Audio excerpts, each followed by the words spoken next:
welcome to this podcast. My name is Wazi, and together with Elin, I host this podcast, The Pearl Dialogues. And the purpose of it is to bring forth and share the personal spirit and the personal essence of the diamond approach. For those of you who are new to this work, the diamond approach is a teaching that is oriented towards inner realization, exploring the nature of reality, exploring our human potential. And this particular format, we are interviewing the teachers of the school by having conversations where we can dive into each teacher's personal journey of transformation, of discovery. This is the first episode where we interview Konnie Schneider, who's been a student in the school since '96 and is now a teacher. In this episode, she shares her personal journey, her story of coming into this teaching, and I felt so many deep nuggets of wisdom coming through. So I really invite you to listen with presence and to listen deeply. Additionally, I want to say that our audience for this podcast is very broad. Some of you listening may not be familiar with the work. Others of you have been in the school 1 year, 5 years, 20 years. So you may encounter words or concepts that you're unfamiliar with. If so, I encourage you just to continue listening on. And if you'd like to dive deeper and you feel curious, you can check out the wonderful resource, which is the glossary. The glossary is basically a library where you can find detailed descriptions about the different concepts and keywords that we use in the podcast. You can find the glossary at diamondapproach.org/glossary. Our intention is to release one podcast per month. So if you wish to stay in the loop and get notified, you can follow us on Spotify, Apple Podcasts, and YouTube.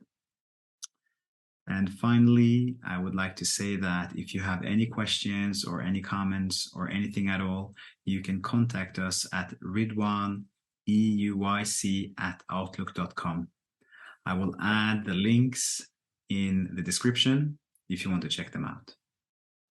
So with that, I say thank you for listening, and I really hope you enjoy. Hey, and welcome everybody. Welcome, Kornelia, and I'm here with Elin, and this is the first episode of the Pearl Dialogues, where we have soulful conversations with the teachers of the diamond approach. So welcome, Kornelia. Welcome. Yeah, welcome to you both. Or nice to be with you here in this shared space. Thank you. Yeah. And on the Ridwan website, Kornelia has a page of a previous interview that she did. So in this podcast, we're going to dive into, different topics, different themes that's relevant to Konnie's life, and also aspects of the teachings that she's particularly curious about. So we wanted to open and begin by something that Konnie shared with us before we came on, and it's that shift from moving from a seeker to a finder, as Konnie has previous experience being in non-dual teachings and then eventually moved into the diamond approach. So would you be open to share a little bit about that journey and what that signifies for you? Yeah, so I mean, I maybe defined myself as a seeker of truth around 18, 19, 20, when I started to connect this term in a way or with this deep longing in my heart for something bigger. And so I was learning many different teachings I heard about, I stepped into. And I was with one path for several years. And it was very much about being a seeker. And this is this attitude of trying to find what is missing or I always, also in my deepest suffering, there was this continuous movement towards something which I didn't know so much, but I was continuing to follow. And so in this path I was mentioned, there was a lot, we called ourselves seekers of truth. And it was also a path inviting a lot into the dimension which we call now pure awareness. So there was a lot of non-dual experience available. It was just happening. But it felt always so. Then I stepped into the diamond approach, and the journey continued. And we first did things like the Pearl with many psychological teachings which I knew already. And I went to this process, but the seeking continued. And the seeking was also meaning I'm not completely okay. Something is missing. There are these essential qualities out there somewhere.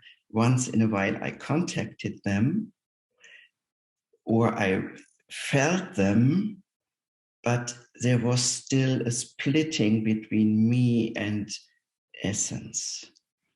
And I know in one retreat, I still know the retreat center I was sitting in, and there was an inquiry, and it was a sunny day, sunny sun.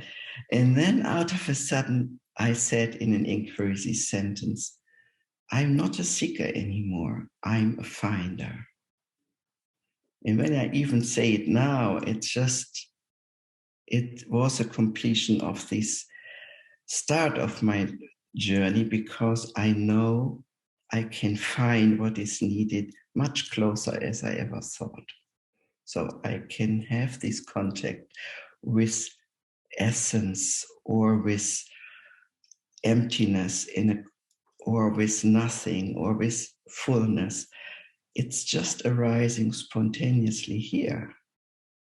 It's not somewhere out there.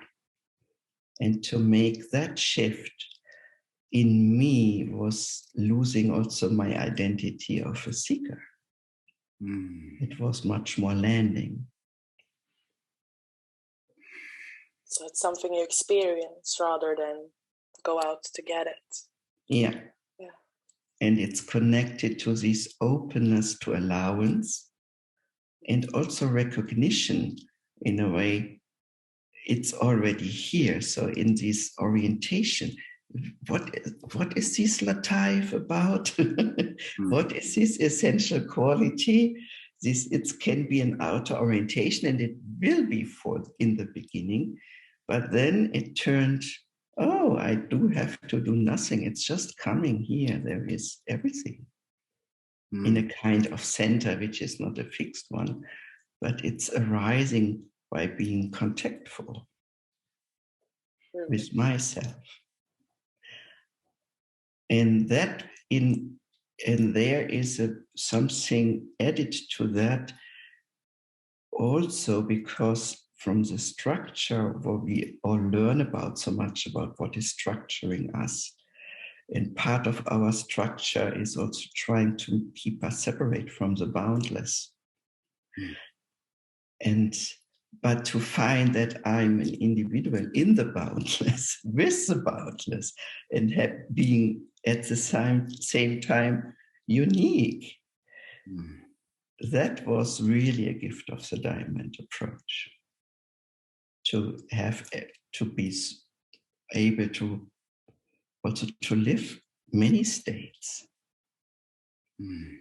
not only pure awareness. Yeah. Wow, yeah. Thank you for sharing. I'm curious a little bit about if you want to explain how this process happened to you. It almost sounds like you had a sort of an awakening. And how old were you?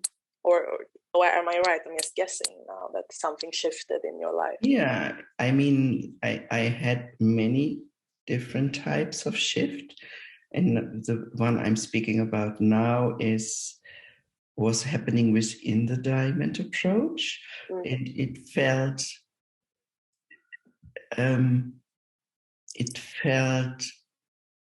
in a way simple, but it was so much clarifying. In a way, this moment was like letting go of so much of old ideas as well. So it's also a specific moment which I can still remember of surrendering. Really surrendering. I have not to seek anymore. I have just to be aware where I am. That's it. And that was that, and that sudden understanding, that was, something like that. In a minute, things shifted. But it was not, in earlier times, I might have had ideas what enlightenment would have looked like. It's often very simple. It's simplifying life. This is what I experience. And this lightness and lightheartedness comes through. Ease comes through. That is how I know, realization is happening. It's easy in a deep way. It's not like cool and easy. No, it's easy. It's open. It's fresh.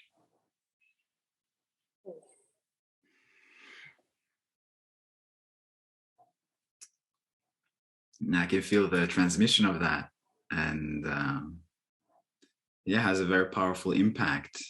And I also feel like when you speak of being a finder, I feel like the density or the embodiment of that, and also when you speak of allowing and simply being aware of what is unfolding, as opposed to seeking something outside of yourself or seeking a particular state or trying to maintain something, there is an incredible freedom that opens up. And I also notice like the personal element, one word that came to me is being at home. And in being at home, there is like that warmth and also this personal feeling of love and simultaneously elements of mystery and profundity. So I can really feel like the depth of the transmission of that. Yeah.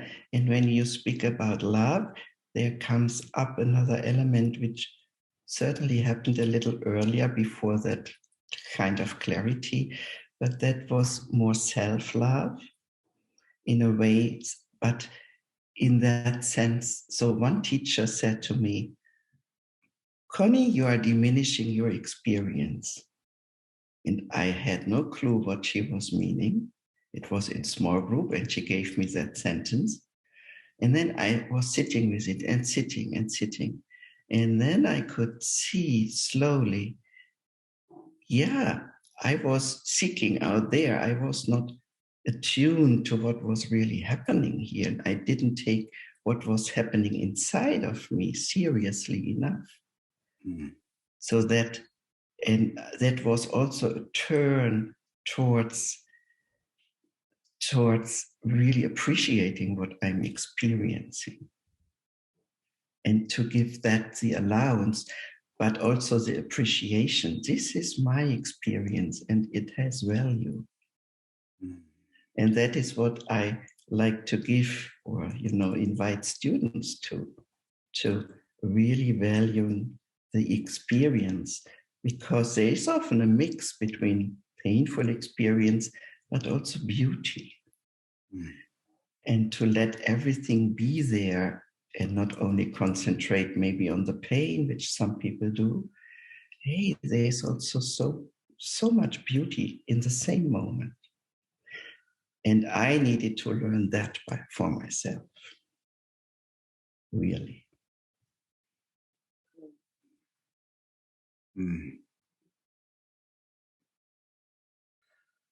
Yeah, so Konnie, I am interested for people who maybe doesn't know so much about you before. Like, where do you live? Where are you from? What age were you when you started your spiritual journey?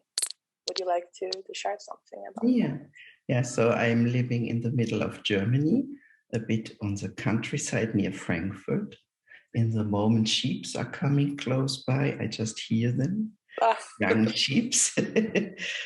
So I'm happy to live here. And I said earlier, in a way, so I started seeking maybe when I was 10 or 11, because I started to look into the universe and I was really drawn into the blackness of the universe. And it gave me something. It was my refuge. But there was already this longing so much activated. And I started to read everything I could find, like from astronomical books to psychological books or political books, because something was really deeply missing in my life. And I was reading Freud very early and all these things. And then I found a book. I started to study psychology, sociology, and the art of education and art. And then I found a book. It was called Meditation. I was maybe 19. And then I took that book and there was written 20 minutes meditation every day, watching your breath. I decided to do that. And I did that by myself for years in the beginning. I mean, and it's still valid, this type of meditation, but I didn't have a teacher. It was just happening. And so then I studied many different paths, also Christianity to some degree, Tibetan Buddhism, Gurdjieff, and I was also with Bhagwan or Osho for a longer while, so to say, because he combined something of the Eastern wisdom with Western psychology.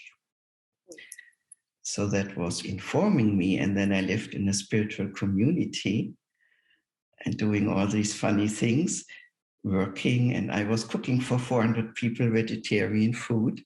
So I have now been to retreat centers, which remind me to that. Ellie knows one of that. Yeah. So I also used to live at the spiritual retreat center. Yeah. So, and that has its own challenges. And then I went into the world and I worked really in the how you say, really in a company. And I was leading a liaison center. So I was a manager and I really had costumes on. Was presenting statistical reports with 50 men sitting around. I don't know why that happened. But it was such a deep learning. I never stopped meditating, never. I was always on a spiritual path, but I also worked in the world. And I found out this is so good. There's so much intelligence. It's not better or worse than a spiritual community. No, it is the same. It's all human life. I mean, it was a company where it was about, I was in the department where it was about new designs for a milk filling machine. So that was innovative. It was not so much oriented towards earning money. It was more creative. But I liked that, to get to know all these people. And I kept meditating. I kept learning. I kept studying, healing in many ways. And then there was coming in this book, Essence, and it was Christmas 1995, and I was pregnant with my second child, and I was 39 at that time. And then it was, this is our next step. So my husband is also in the work, or my partner. And since then I'm in the school. So 1996, our daughter got born and I started the work to being a parent had not to work. So, but in the beginning, it was his shared task to take care of the children. So I also was missing a retreat here or there, just to give enough holding to the children. So, and I'm in this work since 26 years now.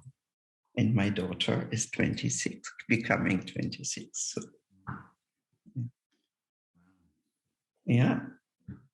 So my life was this spiritual seeking part, and this becoming a finder happened maybe 20 years ago. That this shift happened in really, as you said earlier, Vasi, like landing and, okay, this is home here. This is Konnie home. This is what I got. This is what the absolute wants me to be. Yeah. Konnie home. I like that.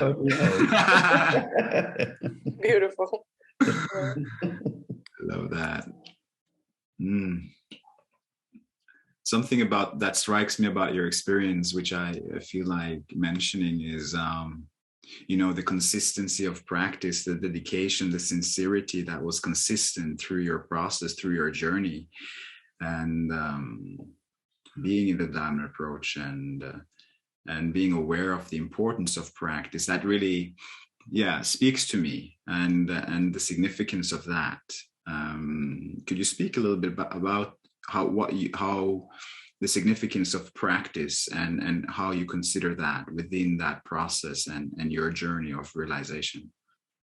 Yeah, I mean, so like in the early years when I was a student and, I started to meditate, and there was all this free time. At that time, being a student, a student at university, I really had more free time, and it was very consistent. I sometimes meditated 2 hours a day with different forms.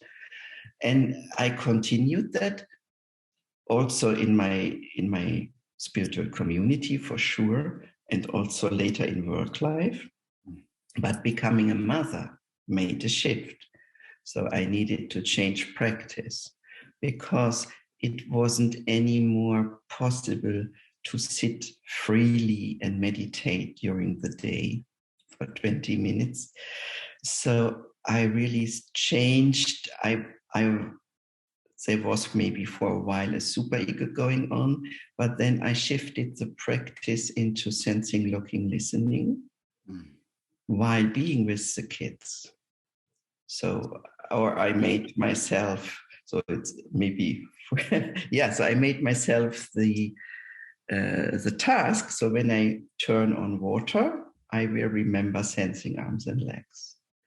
And that worked very well. So I never lost that connection to presence.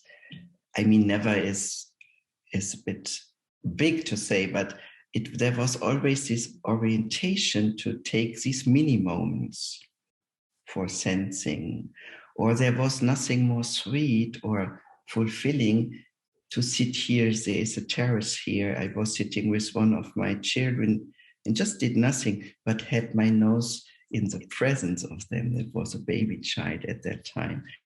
But just being with their presence, but being present as much as I could be myself. That was a very specific sweetness, and reconnecting always to presence as much as I could. And that also, like, I really love to clean or to cook. And and I do that also with music. But it's also being very present, very alive, like dancing the cooking or dancing the cleaning. And that has also this easiness and enjoyment, because it's not my enemy, these tasks. This is aliveness happening through cleaning something. Yeah, so the practice is not only the formal practice. This is maybe what I would like to underline. It is a practice in every moment possible. Or my husband, who was a very, high-level manager in IT, he said, "Oh, it's the nicest moment to do sensing, looking, listening is to sit in a boring manager meeting and do this practice." That's so funny. I love it. Yeah, and it's true. Yeah, it's so true. It's so true. Yeah. So that's how it can happen in life. We need to be with what we are confronted with and do the best in this contactful being with ourselves any moment, if possible.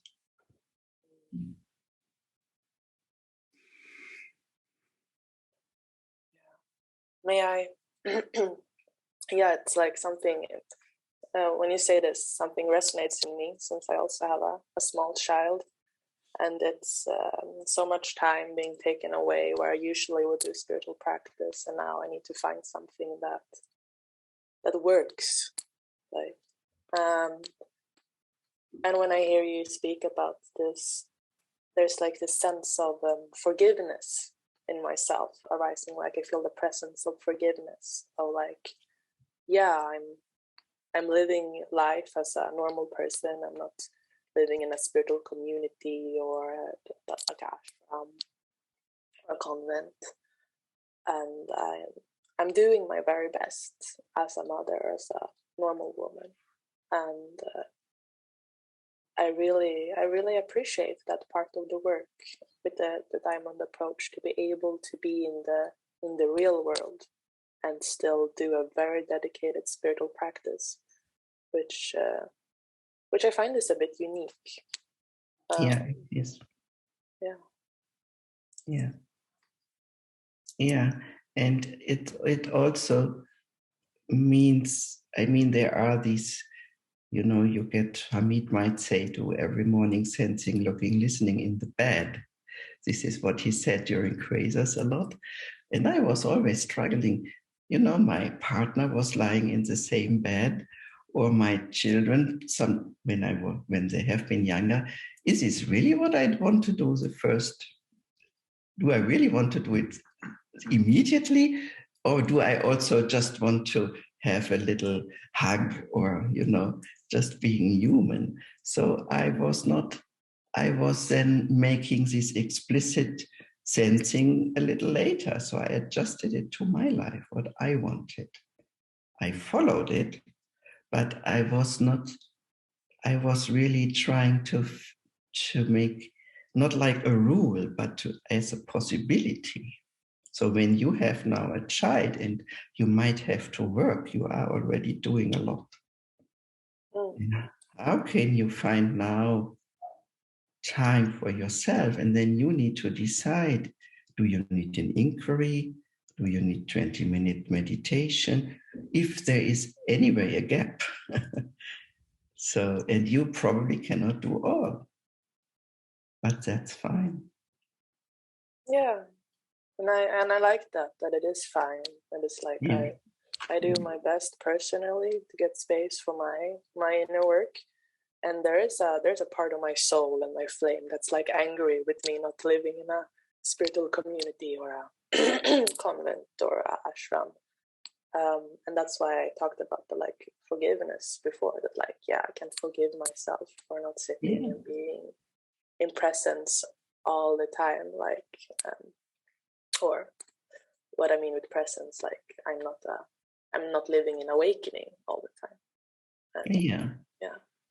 And that's beautiful with this work, that it's like living on some sort of edge, but still being, I don't know, is it called being part of the world, but not of it? No. Yeah, it's being in the world, but not of it. Yeah. And so it's really I mean, so when I go shopping here in the store, and I know I was shopping in very simple forms or also in very expanded ways. So when I was maybe in the state of boundlessness, a specific way of very big expansion, which is not always present. And I went shopping, and I know I went through this thing really, in a way, enlightened to a certain degree, or really ecstatic. Nobody saw it. I looked like a normal housewife. And the people at the cash have been friendly. I have been friendly, and I left. But the other world was completely with me. I mean, there was not a stop with going from the meditation cushion to the store. Yeah, there was just, but it shifts. I mean, I can. So my state is shifting. So I'm in different states in this shop. But I really know after retreats, especially, I was in completely, everything was love state or thing. And I went shopping. Mm.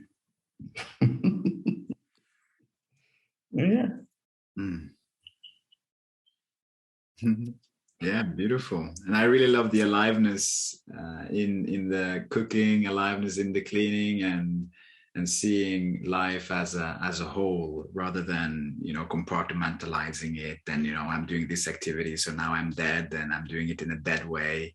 And just, you know, that aliveness and that openness. And I also feel that is a hallmark of the diamond approach. And speaking of the aliveness of the soul, that everything, you know, the soul field, and bringing that into action and doing, and yeah, the unification of all dimensions of life and reality. Yeah. Yeah. Yeah. So you mentioned boundlessness, and we've spoken about, you know, from seeker to finder, you know, how you engaged in non-dual teachings in the beginning, and then shifted into the diamond approach eventually. Have you seen like a shift from, you know, after that shift from seeker to a finder, how, like, what's been the journey when it comes to like the opening of the boundless dimensions for you within that context of being a finder? Yeah, I mean, it's more also acknowledgement, or this subtle awareness that so the soul which is sitting here and is called Konnie, she is having at the same time, she has this form, but I don't feel it specifically now. So it's very expanded awareness, or the field is quite expanded.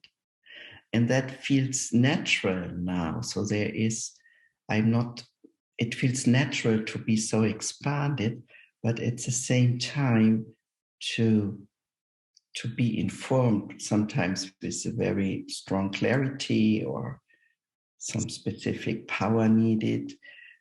But this contact with the depths, or so there is this lighter version of expandedness, but now when I speak, I also feel more the darkness, this mysterious invitation, which we also call the absolute. It's like also here, it's not gone. And it can be in the foreground or it goes in the background, but it's never gone.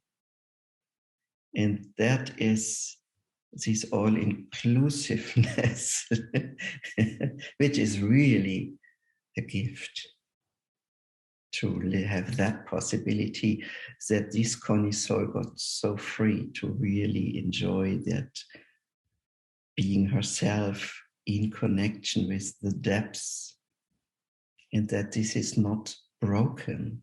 So that was this earlier pain, or this self-love. So I'm worthy to be so fulfilled. That is still that that is still this part of that shift to come. Yes, I'm allowed to find. I'm pure enough to experience everything as possible. I mean, certainly I'm always a student, but this, yes, you are completely okay and you can experience everything. And so the boundlessness has been part of my feelings all the time, but often I thought I'm just a channel. But now I'm not a channel anymore. So the boundlessness is in each cell, as well as joy, or, it's just all there. Mm-hmm. And this I is included, or this body is included.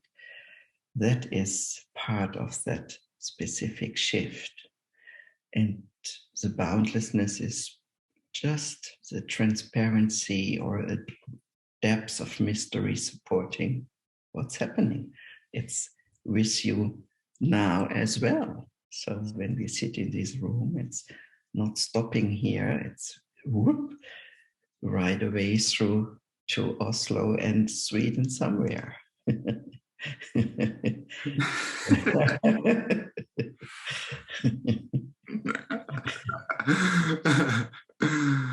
Ooh. It's like the internet before the internet, all connection in the internet. Mm. Yeah.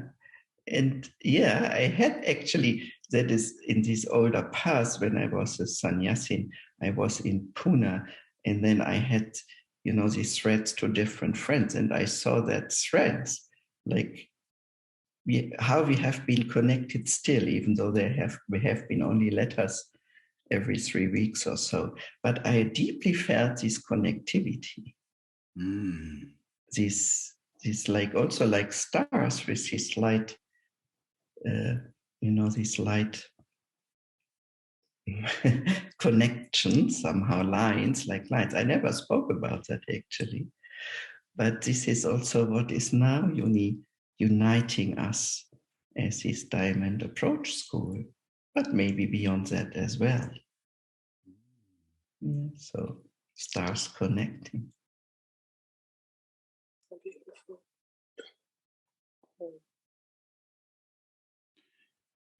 So how would you say that you experience the body in this moment? I feel my sit bones, and then there is a field. And the sit bones are quite explicit as a physical knowing. I call it sit bones. And the rest of the body, or this form, is not fixed. So I see my hands moving, but I don't feel them. There is no border to the hands. It's more they are in this field moving. And this field is more lightness and not specifically concentrated. It's more also kind of empty. And in that emptiness, it's a light emptiness, so difficult to really fix it. And now I can concentrate something. There is a center, and there is also joy and kind of openness on the heart level. This is a bit more, the center is then showing itself in this. Oh, there's joy, that joy sitting here. And I notice I say things I haven't shared, some things I haven't shared earlier. Okay, that's how it goes. But this then is connecting to the center, not so much to the bodily level. It is a bit in the background.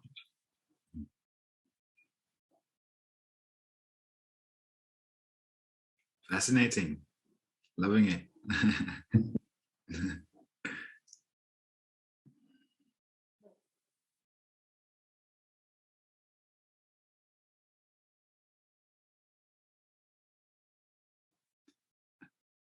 I am very, very aware of this.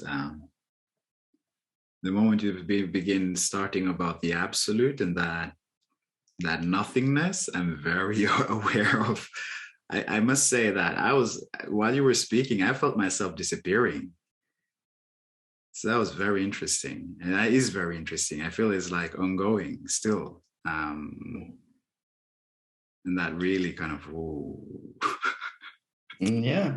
And even my eyes beginning to kind of like the gaze starting to kind of withdraw, as if kind of getting blurry. And then there was this awareness of voice and also like the thread of what you were sharing, but that nothingness became very dominant, and that sense of disappearance. Yeah. So as I was speaking earlier about this shop, so also nothing can go shopping.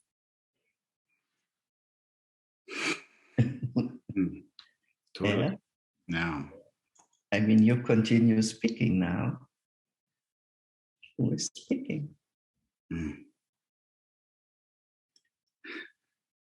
Who is speaking? Who is laughing?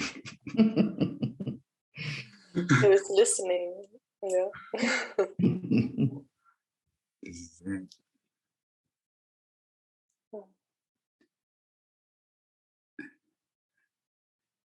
In this openness, shall we play the song? Yeah. That'd be great. So right now we're gonna play a song that Konnie has handpicked for us, and in the wake of that, she will share whatever she feels like sharing. And if we just give me a moment, I will begin to share my screen. Share here. There we go. Computer audio.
I seek and I find in you every day for us something new. Open mind for a different view, and nothing else matters. Never cared for what they do. Never cared for what they know.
this way.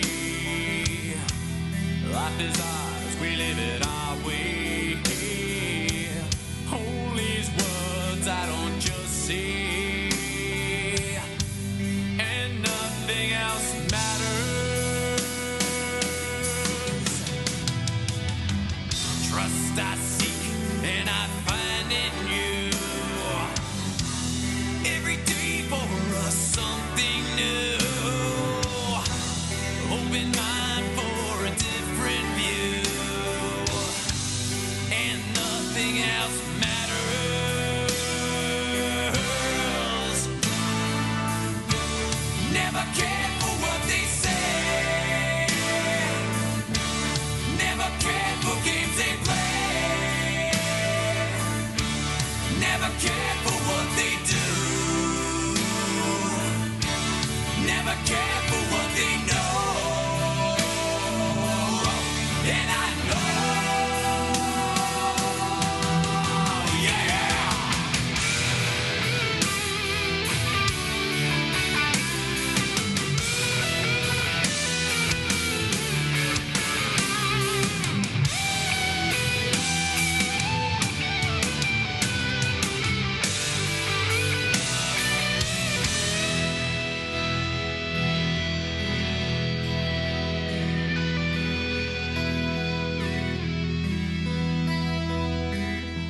So close, no matter how far. Couldn't be much more from the heart. Forever trusting who we are. No, nothing else matters.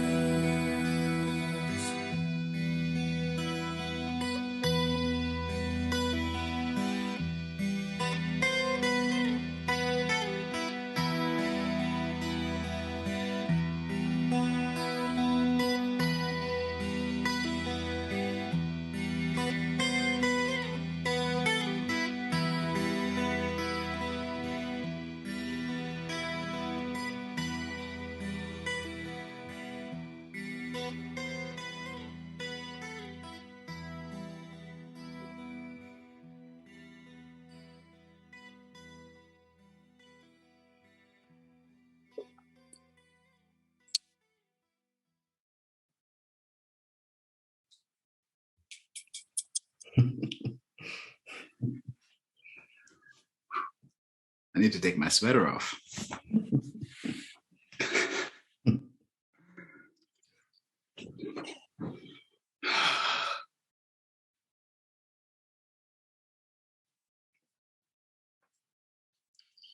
So shall I say something here? Please. Okay. Yeah, so I chose that song spontaneously. And there's this little story. So my daughter, when she was maybe 12 or so, she had a kind of homework and she needed to make an interview with her mom. What is the song you love the most? And I love thousands of songs, but I said this one, Nothing Else Matters, because I really love it deeply. So it's like it has mystery, it has sweetness, it has depth, it has a bit of this seeking attitude, but it also has this wideness in a more, at least to some degree. And yeah, and so I said that song because always when it would be in the radio or I would turn it loud and also certainly would dance with it in case I had the opportunity. I didn't risk that here. But it's like, yeah, it has something, it's with the heart and with aliveness and also with depth in no matter what, or open up to a different view. So that has been so important in my life all the time and still is. How can I open up to a different view? And it feels so heartful. So when I listen to the starting, these guitar riffs here, this slow, I feel a bit wetness in my eyes because there's this it has a beauty for me. And so the song is in the house, and then there was a friend coming by, and he played with Thomas, with my husband and my son. They played this song together. So one on the piano or whatever, piano, and two at the guitar. And it was in the house, they did that together, these generations also. And then this friend died. Out of a sudden, within 4 weeks, he died, or very abrupt, he died. And then at his celebration, in his celebration of our group, he was part of the Ritwan community, we also sang that song together, and we played the guitar and made the music, and we sang that. So it has this, I don't know, it happened to be in my life very often, and I really like to listen to it and continue to listen to it. And so I put out these texts, and can I put that out in Ritwan context? And it's also nice to have this kind of the possibility of a podcast, because normally in groups I wouldn't play that song. Who knows? But normally you seek a bit more sacred song or something which is a bit neutral. But to have this song, which has also this wildness of metal music in it, it's something which resonates with my soul as well as this soft sweetness which is in that. Yeah. And then when they sing this song, and I probably can interpret it in different ways, but yes, so it's so close to my heart, or always open to a different view. That is close to me. I could put out these wordings as well. But others did and made their version of it, whatever they are seeking or finding in their lives. But is bringing a lot of resonance for me. Also in having found so much already. It has it's really a beautiful expression of music for me.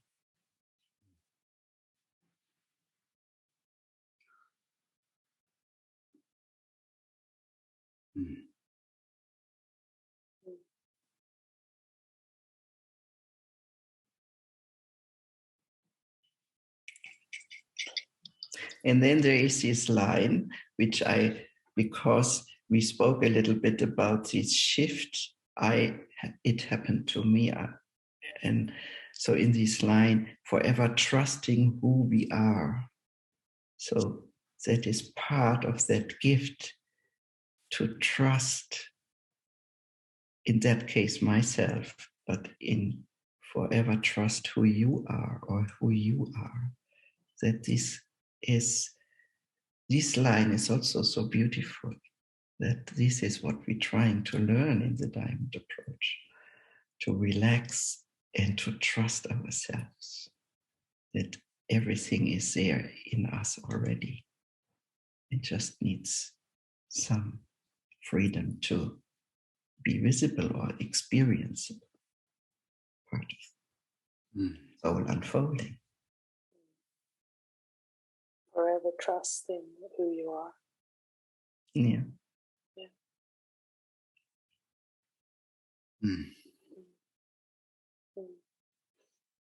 I feel like I want to invite my colleague Waze in this. Like, what happens in you when you hear this song?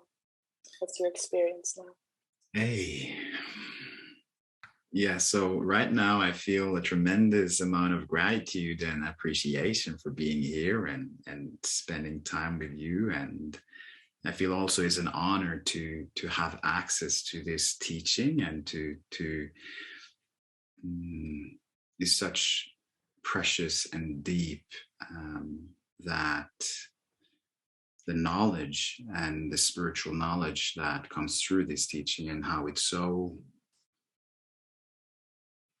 feel so well-rounded and so complete. That's how I feel it to be.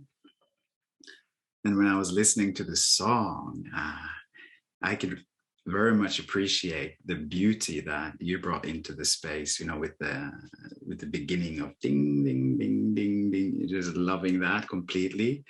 And then noticing the words, trusting who we are as well. And that kind of set the tone for the whole song, I felt like. And that was just like deeper relaxation. And then when the guitar riff came on, then there was like the explosion, and I started dancing and just smiling from ear to ear with the ecstasy of that force, the ecstasy of that music, that sound, which is just so alive and so, yeah, so imbued with aliveness and beauty, and yeah, truly profound. And I also noticed quite a bit of joy, you know, celebration kind of joy in witnessing this with you guys, and being aware of like us, this happening together in this joint space, and just like the overarching also awareness of this, you know, what rang in me, continue to ring in me, is this: who is listening, who is speaking, and nothing shopping, or nothing being, and nothing listening, and nothing sounding. So there was like this whole journey of that, which is continuing, which is not gone. It's just changing, and I'm reflecting. So for me, you know, that's what's alive. And with that, I'm very curious to hear Ellin's journey and perspective, and yeah, sharing.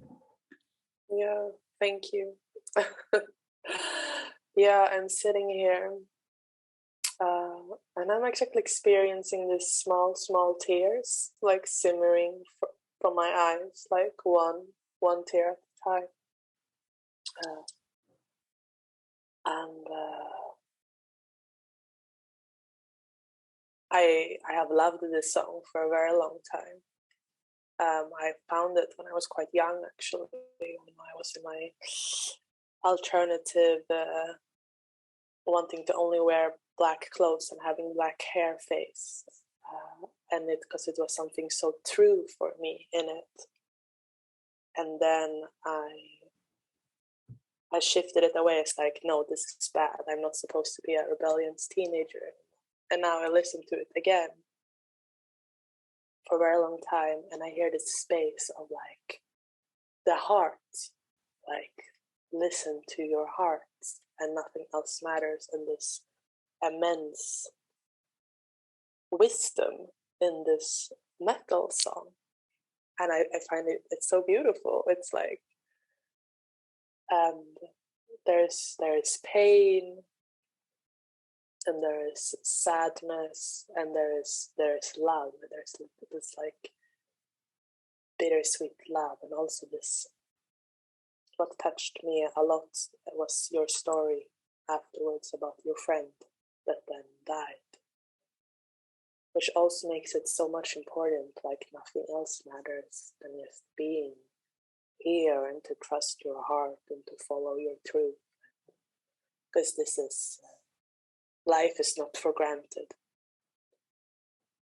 and yeah, I feel vulnerable in front of this song, and I feel there's something extremely important here, and it's amazing. Thank you for for being here with me in Germany and Oslo.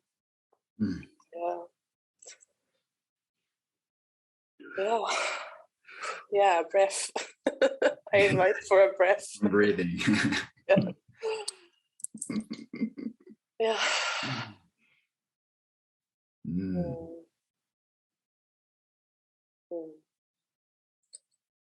Also, this, I never opened myself this way. And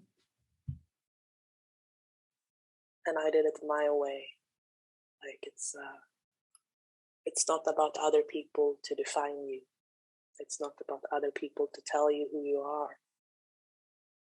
And if you are not seeking for that yourself or finding it, as we've been talking about now, I think it's quite easy that other people will tell you who you are and brainwash you into it. And it's a beautiful experience to have presence and to be aware, so you can sort of brainwash yourself into what matters for your heart and your truth.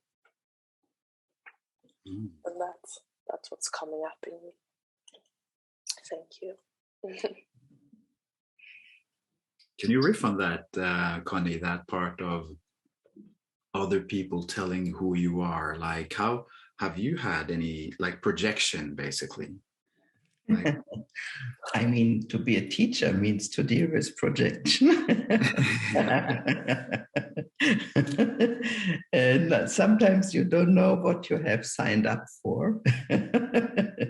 I mean, it's not the biggest part of this role, but part of the role is to be, people make a picture of you, which it's not me, or so, or that certainly happens, or that, and that can be, so that can be a challenge in several situations, maybe.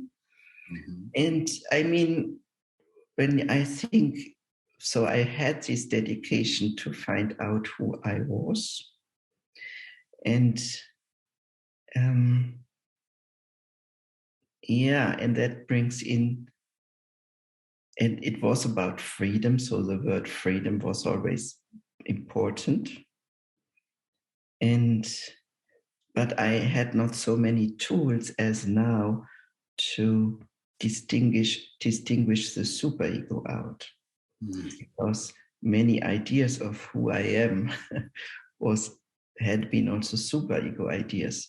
So not only the parents' superego voices, but when I was in that other path with Sannyasin, for example, luckily I was a bit stubborn. I did not do everything. I was more, I picked things out, but you could have been there, the superego, you are not juicy enough, or you are not, you are not open enough and not flirt around all the time, or things like that. So these new forms of superego I needed also which was connected to finding more freedom, but to sort that out. No, I am what I am. I go my way and not follow that new rules. It's the same with the diamond approach. In a way, it's like you hear a teaching and maybe you're not there. Then what? It will come maybe 2 years later, or then you have to make an inquiry into hate and maybe you don't feel it. Or other way around, you have to make an an inquiry into love, and maybe you feel only hate. Then what? So that are important junctures to really honor where you are. And certainly I needed to learn that. With the brainwash part, there can be always, so in trusting and surrendering, it can be misused from spiritual teachers as well. So that is important also. That, to still keep, questioning what's going on here. And certainly with the diamond approach, I had the chance to meet Hamid quite regularly, and it's also to test that. Is he integer? So is this person in path of integrity, human integrity? Because, the sannyas movement had a very bad development because of some reasons of not being awake to distortions. And that was also a big lesson to see that in some cases I trusted too much. Mm.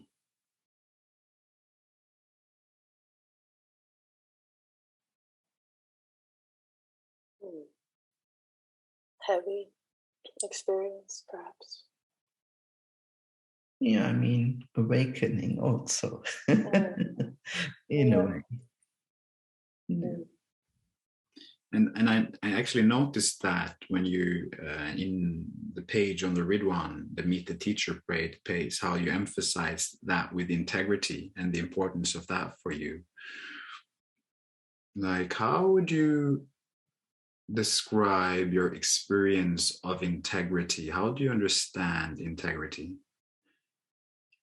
Yeah, I mean, meanwhile, I understand integrity as one way to describe it is the centers working together.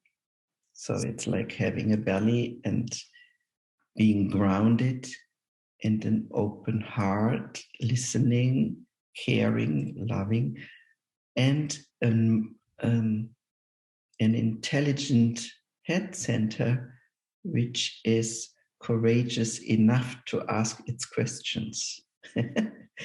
Yeah, so it's a type of honesty. Sincerity, honesty is combined with integrity and certainly, and that is also in this whole journey I had, not to act out. So I can have my feelings, I can have my hate or my doubt or whatever, but I can feel that is the invitation, but I cannot go around and act that out. But it's a difference between acting out and being clear and saying, please don't use me for that. So it's always a very vivid edge between discriminating what is a truth which has to be spoken, for example, because it needs to be clear. Also in our groups, for example, or when somebody is maybe intrusive in an inquiry and leaning forward and giving you an advice, which is maybe not appropriate. And what do you do then? And how can there be a space of integer action if needed?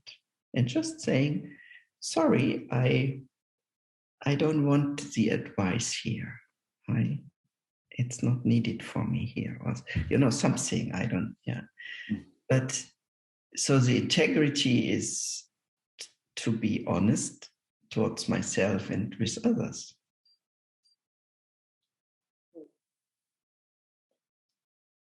Honesty and loving the boundary also. Yeah, I mean, and acknowledging boundaries, for example, it's often needed, this kind of integer honesty, in our relational world, so to say, there we need that.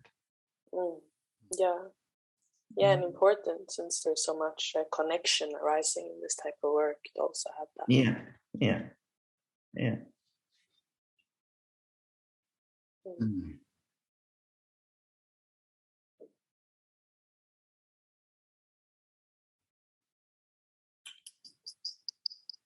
I feel moved to segue into what we touched upon before we came on, around the freedom vehicle and freedom and the degrees of freedom and the freedom from concept. I personally feel that I'm very curious about that. So if you would like to share a little bit, what, and I also hear that, you also share that is something that is working in you or that you are exploring at current time, right? Yeah, I mean, that's certainly true. So Hamid was introducing the freedom vehicles some years ago. So it's a bit a newer development within the school compared to the Pearl and the Point, boundless dimension. And so I never knew what in the beginning we always heard there are 10 vehicles. Who who knows what a vehicle meant at that time? And then there is a freedom vehicle. What does that mean? So ideas popped up. So, but the word freedom was very compelling. And now it's getting closer in establishing or learning to live it with it. But there are different, but what the teaching brought also in that way is this openness to every other approach as well. And there was a meeting, a teacher meeting, where Hamid was teaching, and he spoke about the concept. The diamond approach is just a concept, and really allow the soul to go beyond any concept. And in that moment, I was trusting.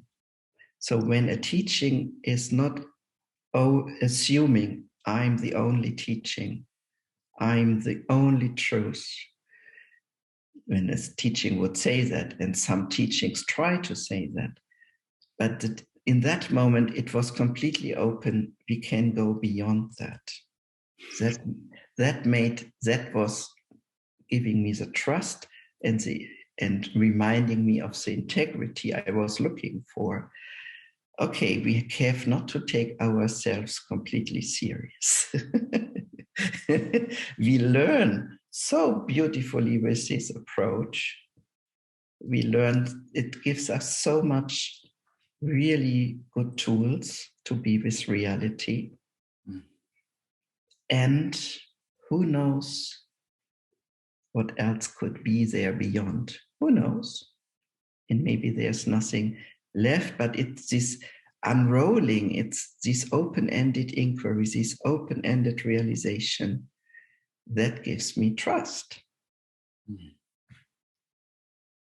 Yeah, it's like, yeah, and so we speak Ritwanese in the meantime. We use this type of languaging, and it's not the end. It's just using terms to help us. But it's just using terms. What is beyond these terms? Yeah. That is very interesting. Who are we when we drop also using these terms? And at the same time, these tools, which the terms are representing, so there's a lot of knowledge behind, help us to become even more free to let it go. Mm. And that is what I'm really like. And so also in life, because earlier you asked about how is it in daily life, it's also to be very simple. Yeah, so I'm, cutting in the garden, which is part of what I like to do. The cutting of the bushes is, who is cutting the bushes? It's not very defined. It's not a Ritwan teacher cutting bushes. Mm. It's a simple nobody cutting bushes or so. So that can happen as well. So all these terms are dropping. And life is, maybe as simple as when I started the journey, but it's much more easy now and much more free as in the beginning. So when I said I'm in this shop, I'm a housewife, sure, I look like a housewife and, for them. But because of this 40-year journey or whatever, a little longer, I'm not a housewife. I'm a housewife and I'm a kind of unusual housewife. A nothing housewife or a fully embodied housewife, or soul is endlessly playing itself. So I can also continue to speak. Yes. Yeah, please. Yeah. unless Elin, you have something to put, I just want to bring in something. Like yesterday or the day before yesterday, sometimes I have these themes or like periods during the day where there will be this, where the personality becomes agitated. And with that comes a sense of suffering or a sense of like drain of some kind, like draining. And how I be with that is like, I consider that to be a metabolizing of the structure and kind of embodying it and embodying the process to my greatest capacity and doing what I can to really understand it. Like, is there in any way like I do notice over the years that, you know, that there is a shift, but what my question is there any end to anything? If you understand what I'm saying? I don't know. Yeah. I would say, I don't know.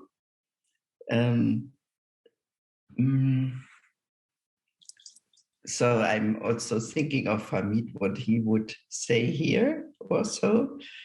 And certainly he says it's open-ended, and but it's so much more or less. Yeah, it's so much more. I mean, there can be periods of ongoing lightness for months, and then out of a sudden something pops up. And it needs to be digested. It needs to be metabolized. It needs to be looked at. And it can, things like that. So it's thinning out the issues also. So the structuring is thinning out, the heavy structuring. And once in a while, deep stuff comes up, because as deeper the unfoldment is, as deeper the realization, the younger places can come in which are standing in the way. So every new form of realization or enlightenment, in older words, so to say, can bring up deeper issues. But it's not completely ending, but it's thinning. It's very much thinning out. I'm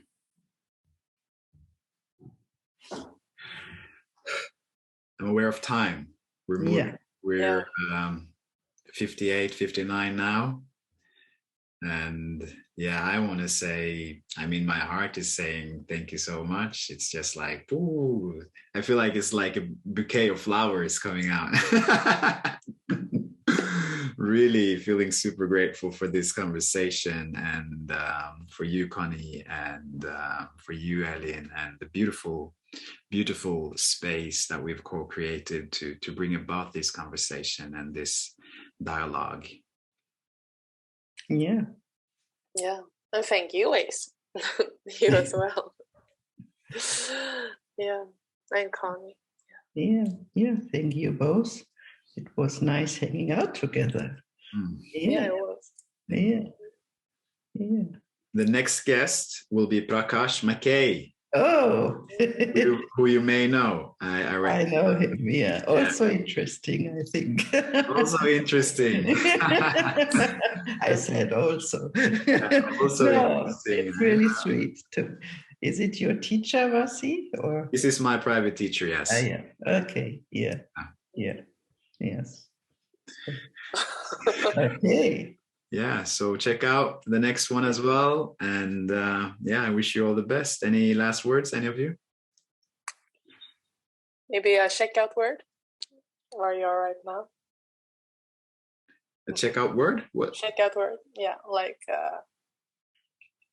I'm experiencing a lot of hope for going out in my day now after this beautiful conversation. I'm looking forward to what life is going to bring me. That's where I am at.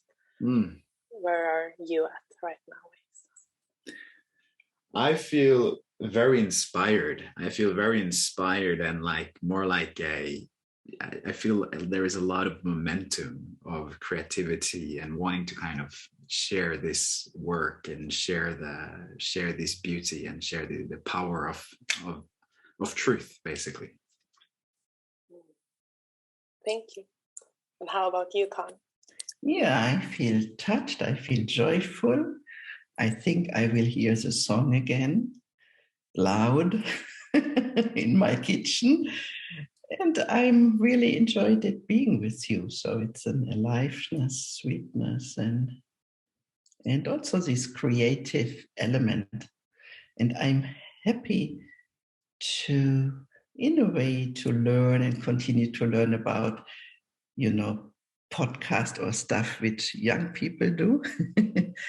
Yeah, it's just good to continue to include it, even though I don't personally have so much time for it with all the social media.